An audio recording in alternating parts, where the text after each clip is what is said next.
Ayan mga idol, angat na ang harapan ng truck na ito. Mukha yatang dumikit na ang likuran ng truck na ito. At pinipilit niya pang itaas talaga para makawala lang siya sa putik na dala niya. Tingnan nyo naman, hindi niya na may baba ang kaahan ng truck niya. Tingnan nyo ang harapan, ang taas na. Kaya hindi na makakaalis to sa kinalalagyan niya.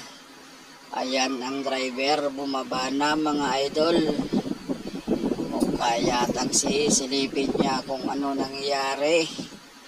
Bakit di siya makaalis sa binagsakan niya ng lupang dala niya. Ayan na pumunta sa likod. At ito naman ng painante na may dalang pala, mukhang uhukayin pa yata. Ayan, sumisin niya sa driver.